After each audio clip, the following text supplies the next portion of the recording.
Class 10th political science का first chapter है दस्तूर की पेश रफ्त। आज के इस वीडियो में हम इसके सवालात के जवाबात देखने वाले हैं। आपके पास फर्स्ट क्वेश्चन है, झेल में से मुनासिब मुतबादिल चुनकर बयान को मुकम्मल कीजिए। इस तरह से फर्स्ट का आंसर है ऑप्शन नंबर डी, सेकेंड का है बी और थर्ड का भी है बी। इस तरह से आप इसको निशान लगा लीजिए। उसके बाद जो नेक्स्ट क्वेश्चन है, आपको बयान सही है या गलत बताना है और उसकी वजूहात भी बताना है कि बयान सही है या क्यों गलत है, उसका रीज़न भी आपको देना है। तो इस तरह से यहाँ पे आपको आंसर्स दिए जा रहे हैं। फर्स्ट का आंसर भी, सेकंड का आंसर है और थर्ड का आंसर है, तीनों का रीज़न दिया जा रहा है। उसके बाद यहाँ पर नोट लिखना है आपको, अक़लियतों से मुताल्लिक़ पेशबंदी।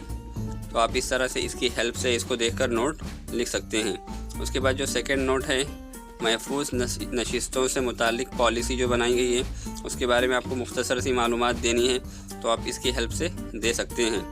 उसके बाद जो नेक्स्ट क्वेश्चन है, लोकसभा में ख़वातीन की नुमाइंदगी, इसको देखकर आप लिख सकते हैं। उसके बाद जो नेक्स्ट क्वेश्चन है, दर्ज झेल तसव्वुरात को वाज़ेह कीजिए।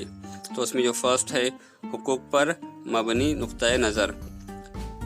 उसके बाद जो सेकंड है, हक़ मालूमात।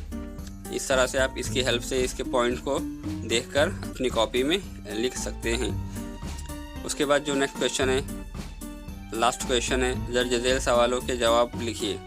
इसके अंदर 3 क्वेश्चन है। यहाँ पर फर्स्ट क्वेश्चन है, राय दहिंदों की उम्र 21 साल से घटाकर 18 साल करने से क्या हुआ है, आपको असरात लिखना है। उसके बाद यहाँ पर थर्ड क्वेश्चन है, अदालत के किन फैसलों की वजह से ख़वातीन की इज़्ज़त में इजाफा हुआ है। यहाँ पर आपका चैप्टर कंप्लीट होता है। उम्मीद करते हैं कि आज की वीडियो आपको पसंद आई होगी। वीडियो पसंद आई हो तो उसे लाइक कीजिए, शेयर कीजिए और चैनल को सब्सक्राइब कीजिए।